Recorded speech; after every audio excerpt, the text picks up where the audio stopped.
अस्सलामुअलैकुम जी, की हाल चाल है सब दा? हरीयत नालो ठीक ठाक हो, खुश रहो, बात रहो, दुआवां च याद रखो। तो अज का मौसम जोड़ा इस टाइम टाइम हो रहा है मैनू भी नहीं पता, क्योंकि मैं हाँ 6 हो रहे हैं तो वैदर वेख लवो कि बदल स्याह काले बदल जोड़ा ना आ रहे हैं। तो एकदम चेंज, एकदम दोपहर में बड़ी गर्मी सी, 40 टैंपरेचर सी तकरीबन। तो इस वक्त इस तरह चल लग रहा कि जिस तरह सर्दियों की ठंडी हवा चलती है भी। ये हुण मैनू लगता है आंधी आ रही है, ठीक है ना। पंजाबी च कहते हैं आठ आ रही है, आठ, ठीक है ना। तो वो जो दूजी पंजाबी च नेरी भी कहते हैं। की ख्याल है? तो इधर वैदर वेखो ना, इस साइड तो बिल्कुल साफ है, ठीक है। यानी कि यह जोड़ा ना जनूब, गुजरात तो जनूब मतलब लाहौर की जानब, तो यह जोड़ा शमाल मगरब साइड तो जोड़ा ना आ रहा। तो पंजाबी की कहावत है ना कि शमाल, तुहानू पता साडा जिहड़ा ना वो वे पहाड़ी इलाका, तो वह पंजाबी च कहंदे ने टिल्ले भी, पता है टिल्ला, टिल्ला पहाड़ी इलाके नूं कहंदे ने। तो कहंदे ने कि बदल चढ़िया टिल्लियों मझ नहीं खोलन देंदा किल्लियों। यानी कि जिहड़ा बदल पहाड़ां वाली साइड तो चढ़दा है ना, वो बड़ी छेती वसदा है, गरजदा घट है, वसदा बड़ा ज़्यादा है। तो यह मेरे ख्याल से उही बदल है जी। तो बड़ा मज़ा आ रहा है मौसम इंजॉय करने का। लो जी, तूफान तेरी शुरू हो गई है, हवा बड़ी तेज़, हवा की आवाज़ आ रही होगी बड़ी तेज़ी ना। बदल जो ना होके जा रहा है, तो वसना किस टाइम स्टार्ट करता है, शुरू करता है, ये हूँ पता लग जाता है। अज की कवरेज जी है ना मौसम पर ही कर रहे हैं। कितने दिन वाला मौसम पसंद है ज़रा दसना।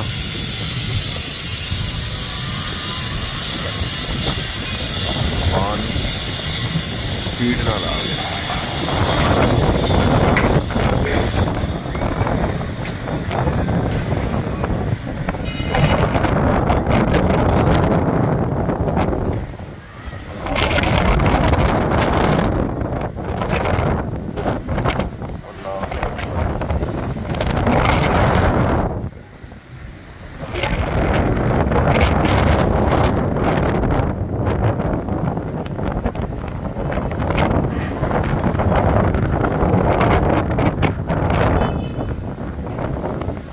धड़ाल दिया आवाज़ आ रही है, कबूतर किसी दिन पे ने।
दूसरी जानब तूफान जोड़ा वो दूसरी तरफ आ रहा है, इधर जा रहा है।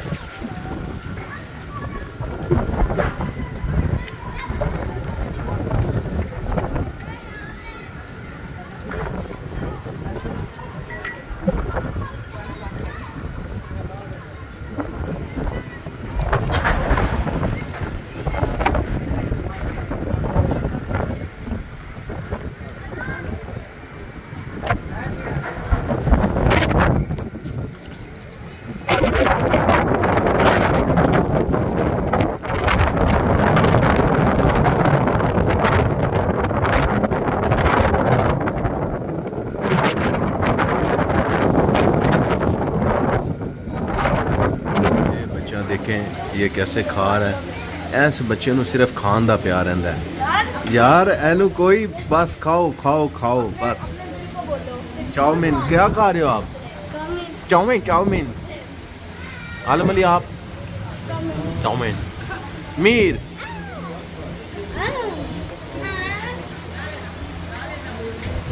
हाँ जी मोहम्मद सलमान राइट हैंड से खाना यार हैं।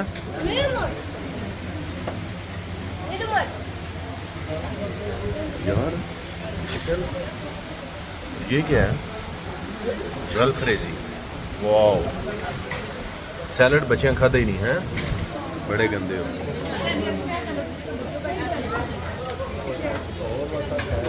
जनाब सदक बाट साहब उस्तादों के उस्ताद।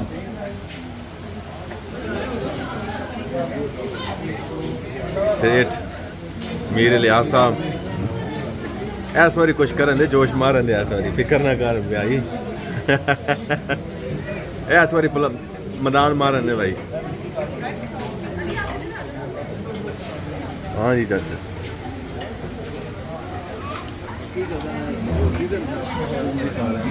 की यार रोटी खाओ तुसी, अल्लाह ताला खैर करे, सुकून दी खाओ तुसी के।